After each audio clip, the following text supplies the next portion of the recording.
Les addictions aux écrans, on en parle beaucoup. Mais pourquoi? C'est quoi? Et puis surtout, pourquoi on pense que c'est dangereux? Et évidemment, je vous dirai à la fin de la vidéo des conseils pratiques, simples, pour s'en débarrasser. Bienvenue tout le monde, bienvenue sur la chaîne Charles.co, votre chaîne YouTube sur laquelle on retrouve plein de sujets de santé, comme le sujet du jour sur l'addiction aux écrans. Et Charles.co, comme vous le savez sûrement, c'est aussi votre site de téléconsultation sur lequel on peut téléconsulter des médecins spécialisés dans leur domaine. Par exemple, si on a des problèmes de sommeil, des problèmes de chute de cheveux, des problèmes d'ordre sexuel, problèmes d'érection, d'éjaculation, de libido. Dans ces cas-là, on choisit le type de problème pour lequel on souhaite consulter, on fait la consultation avec le médecin, il y a un suivi, un accompagnement. Si on a des difficultés de ce type, on se dépatouille pas tout seul, on se soigne, on consulte ou on téléconsulte si c'est plus facile pour vous. Et sur Charles.co, vous pouvez trouver des médecins spécialisés. Parmi les domaines de santé, il y a le domaine de l'addiction, et en particulier une addiction qui est très moderne, on va dire, et qui est beaucoup plus développée que ce qu'on pense. Ce sont les addictions aux écrans, c'est-à-dire télévision, mais surtout smartphone, de nos jours, tablette, ordinateur. Et je vous dirai à la fin des conseils simples et pratiques pour s'en débarrasser. Et dans cette vidéo, j'aurai aussi un invité surprise qui va vous parler des conséquences sociales. D'abord, comment je sais si je suis addict aux écrans? Une addiction aux écrans, c'est une consommation excessive des écrans. Bon, c'est pas très clair. D'ailleurs, c'est pas juste une question de fréquence, de nombre de fois où je l'utilise, c'est plus subtil que ça. Et pour pas rentrer dans des détails un peu complexes sur le plan neuropsychologique, je vais vous donner 3 tests à faire. 3 choses simples, et vous allez voir que ça va vous permettre de savoir si vous êtes addict ou non aux écrans. Premier test, vous décidez de diminuer fortement ou d'arrêter l'utilisation des écrans pendant quelques jours, au moins quelques jours. Si vous remarquez que vous arrivez à le faire très facilement et qu'il n'y a pas de problème, vous pouvez reprendre l'utilisation, réarrêter, ça ne vous pose pas de problème. C'est qu'a priori, ça va. Par contre, si vous remarquez que c'est très difficile de tenir, limite vous êtes pressé que cette période se termine, ou si c'était impossible, c'est qu'il y a peut-être une addiction aux écrans. Deuxième test. Vous êtes en train d'utiliser votre écran, vous êtes en train de scroller, de faire ce que vous avez envie, évidemment pas de travailler, vous êtes en train de faire des choses du genre s'informer, regarder, jouer, peu importe. Et là, il y a quelqu'un qui vous empêche de le faire. Il vous dit, allez, tu arrêtes ou donne-moi ton téléphone pendant un moment. Si à ce moment-là, vous vous sentez irritable, énervé, agacé, pas bien, et que pendant cette période-là, vous sentez qu'il y a un truc assez négatif que vous ressentez, c'est qu'il y a peut-être une addiction. Si finalement vous dites, bon, ok, c'est pas grave, allez, j'arrête une demi-heure, on verra tout à l'heure, c'est qu'a priori, il n'y a pas d'addiction. Troisième test, et là, je vous demande de me dire dans les commentaires si vous l'avez. Ce sont des utilisations réflexes dont on ne se rend pas compte, qui n'ont aucun intérêt, mais c'est devenu une habitude. Le matin au réveil, avant de sortir du lit, quand on va aux toilettes, avec le café. Il y a des moments comme ça, spécifiques, où on a un réflexe, on prend le téléphone et on ne se rend pas compte qu'on est au téléphone, ou on est sur la tablette, ou on regarde une vidéo ou quoi que ce soit. Dites-moi dans les commentaires s'il y a des moments comme ça, par exemple les toilettes, où vous vous dites, mais oui, c'est devenu un réflexe pour moi, impossible d'y aller sans avoir mon smartphone sur moi. Évidemment, il y a d'autres symptômes, mais avec ces 3 tests, ces 3 signes que je viens de vous donner, vous avez déjà une bonne idée sur est-ce que j'ai une dépendance, une addiction aux écrans ou pas. Alors, quelles sont les conséquences? On va parler de 3 types de conséquences. Des conséquences médicales, physiques, des conséquences qu'on va mettre plutôt d'ordre psychologique, et des conséquences sociales pour lesquelles mon invité vous répondra. Voyons d'abord les conséquences médicales. Au niveau des yeux, ça peut donner une fatigabilité de la vue. Vous l'avez tous remarqué, je pense que quand on regarde longtemps en écran, et qu'après on regarde, on sent que la vue est fatiguée. Mais ça peut surtout donner une difficulté, une perte d'habitude de faire la mise au point pour les yeux. Dans nos yeux, il y a un système automatique de mise au point, et celui-ci peut être dérégulé si on passe beaucoup de temps à regarder l'écran. Premièrement parce qu'on regarde de proche, donc on perd l'habitude de régler facilement de loin, de près, de loin, de près, et aussi parce que les lumières envoyées peuvent abîmer le système de régulation des yeux. Donc première conséquence, c'est au niveau des yeux. Deuxième conséquence médicale, c'est ce qu'on appelle les troubles musculo-squelettiques. En fait, ça veut dire qu'on va avoir des douleurs dans le bas du dos, dans les épaules, dans la nuque. Habituellement, c'est décrit surtout chez les personnes qui travaillent en portant du lourd, qui travaillent à la chaîne, mais de plus en plus, on les retrouve surtout chez les utilisateurs d'écran. Et en particulier pour la nuque, d'ailleurs, il y a de plus en plus de rhumatologues qui appellent ça la nuque du smartphone. C'est le fait qu'on est penché en avant. Alors, quelle est la conséquence? Je vais vous montrer avec une expérience simple. Vous pouvez la refaire chez vous. Je ferai un oignon, mais pour vous prendre ce que vous voulez un peu long. Imaginons que ça, c'est votre cou, c'est vos cervicales et les muscles qu'il y a autour. Et imaginons que c'est votre tête. Désolé. Faites le test. Vous tenez le système comme ça, c'est-à-dire la tête et le cou, vous le tenez tout droit. Et vous essayez de repérer la force que vous devez appliquer pour que ça tienne. Maintenant, penchez. Comme ça, et vous allez voir que vous devez serrer de plus en plus fort pour éviter que ça tombe. En fait, c'est ce qui se passe au niveau de notre nuque. Les muscles et toutes les articulations doivent travailler plus, et donc ça finit par fatiguer, donner de l'arthrose, des mauvaises postures, ça peut même donner des maux de tête, etc. Autre conséquence articulaire, au niveau des pouces et des poignets, puisque la façon dont on tient les appareils, les smartphones, souvent quand même une position qui est figée, et puis on utilise beaucoup les pouces pour écrire, donc on peut avoir des tendinites. Troisième type de conséquence médicale, c'est la sédentarité. C'est très rare qu'on utilise le smartphone en courant, en faisant du sport. Même si ça arrive, il y a beaucoup de personnes qui écoutent pour la musique, par exemple, sur leur smartphone en faisant du sport ou qui mettent une vidéo en faisant du vélo. Mais dans la plupart des cas, quand même, la majorité des fois, regardez le nombre de fois où vous utilisez votre smartphone en faisant une activité physique et le nombre de fois où vous l'utilisez, par exemple, sans faire d'activité physique. Bon, on se rend compte que c'est souvent sans faire d'activité physique. Et donc, on va développer une sédentarité qui, elle, est un facteur de risque de développer de l'obésité. Et je vous ai déjà parlé dans des vidéos qui concernent l'obésité au sens médical. C'est quoi? Quels sont les facteurs de risque? Je vous ai parlé de la sédentarité. Vous pouvez aller voir les vidéos qui expliquent l'origine de l'obésité. Ça peut développer aussi du diabète. Et d'ailleurs, dans la vidéo que je vous ai déjà faite sur les signes du diabète, on a parlé de l'intérêt de l'activité physique. Ce qui peut développer aussi cette sédentarité, syndrome d'apnée de sommeil, maladie cardiovasculaire, bref, plein de maladies qui, avec l'âge, vont être très dangereuses pour la santé. Quatrième type de conséquences médicales, c'est sur le sommeil. Et là, on sait que les écrans de nos jours contiennent de la lumière bleue. C'est une lumière qui nous permet de ne pas fatiguer. Sinon, au bout de 10 minutes, on va avoir mal aux yeux et on ne va pas pouvoir continuer à regarder. Donc, c'est une lumière qui imite un peu la lumière du jour. Sauf que malheureusement, en imitant la lumière du jour, elle enlève la mélatonine, qui est l'hormone du sommeil, et donc on va perturber le sommeil. On passe maintenant au deuxième type de conséquences. Donc on a parlé des conséquences médicales, physiques, maintenant les conséquences psychologiques. Une des premières conséquences psychologiques à laquelle je pense, c'est le fait que souvent l'utilisation des écrans devient une sorte de refuge. Je ne suis pas bien, je m'ennuie, j'ai une émotion négative, je vais utiliser l'écran, ça va me changer les idées, ça va me permettre de ne pas penser à ce qui m'embête. Et donc, je ne vais pas développer une autre façon de gérer ça. Par exemple, je ne vais pas développer une façon efficace de gérer mes émotions.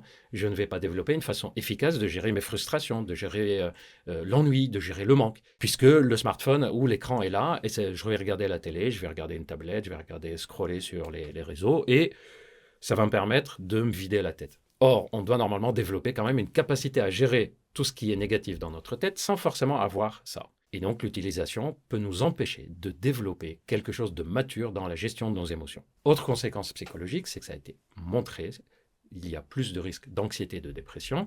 On ne sait pas trop si c'est vraiment les écrans ou si c'est pas plutôt l'utilisation des réseaux sociaux. Vous savez, quand on regarde sur les réseaux, on a toujours l'impression que les autres, leur vie est meilleure. On a l'impression que les autres s'éclatent, nous non. Ça nous renvoie sur le fait de tout ce qui nous manque plutôt que de prendre conscience de tout ce qu'on a. Et tout ça, chez des personnes qui ont une petite prédisposition ou qui traversent une période difficile, ça peut provoquer des montées d'anxiété ou de dépression. On arrive au troisième type de conséquences, les conséquences sociales, relationnelles, que peut provoquer l'addiction aux écrans. Et pour ça, je vais laisser mon invité du jour, Maxime de la chaîne YouTube Maxime Click, nous en parler. Bonjour Maxime. Merci mon Gilbert, et en vrai c'est un sujet qui me tient particulièrement à cœur aujourd'hui parce que j'ai mis du temps à me l'avouer, mais c'est vrai, j'ai été addict aux écrans et je suis toujours un petit peu, on va pas se mentir. J'ai commencé super jeune avec les jeux vidéo où déjà à 10 ans, je jouais des heures et des heures à Minecraft tous les jours. Je me couchais à 4h du matin alors que j'étais genre en 5e, tout ça pour jouer. Et le premier gros impact que ça a eu dans ma vie, forcément, ça a été les notes scolaires où mes notes, par exemple, elles ont dégringolé drastiquement. Je faisais pas de mes devoirs. Bon, j'ai jamais été un excellent élève, mais bon, là vraiment, ça, je m'investissais plus du tout dans mes cours. Je révisais même plus, il y avait plus rien en fait. Et forcément, mes parents, ça les a bien saoulés de voir que j'étais plus sur Minecraft qu'à l'école.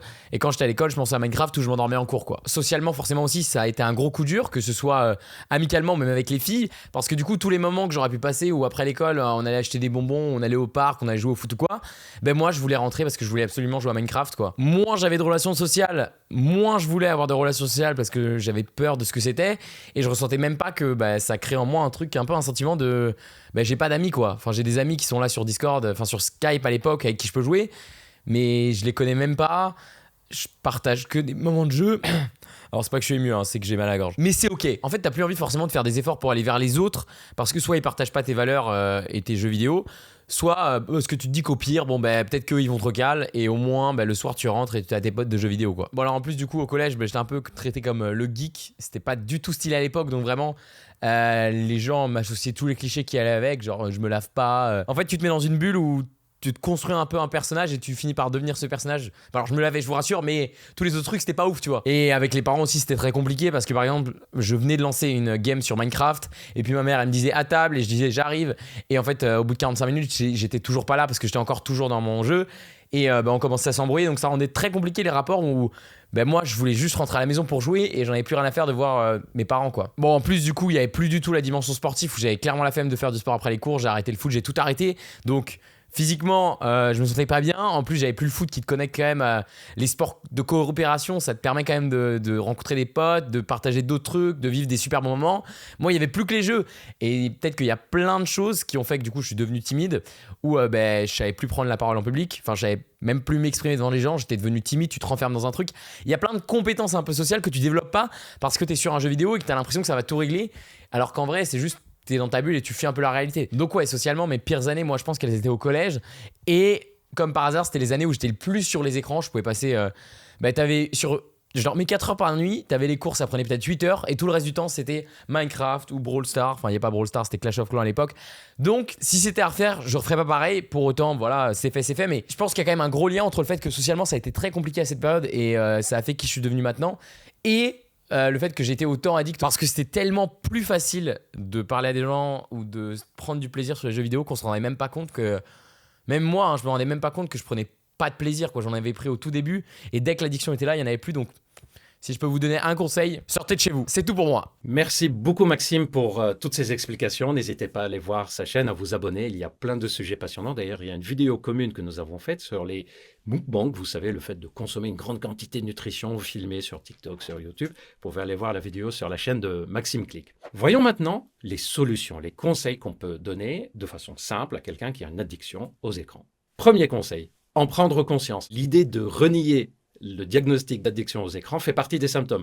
Vous avez remarqué quelqu'un qui a une vraie addiction aux écrans, quand vous lui dites « t'es trop sur ton écran, t'es trop dépendant », première réaction, c'est que ça énerve. D'ailleurs, c'est un des signes qu'il y a peut-être une addiction. Normalement, on doit dire « Ah bon, tiens, je n'avais pas remarqué », c'est qu'il n'y a pas encore de pathologie. Donc, première chose que je vous conseille, c'est de prendre conscience. Comment on le fait ?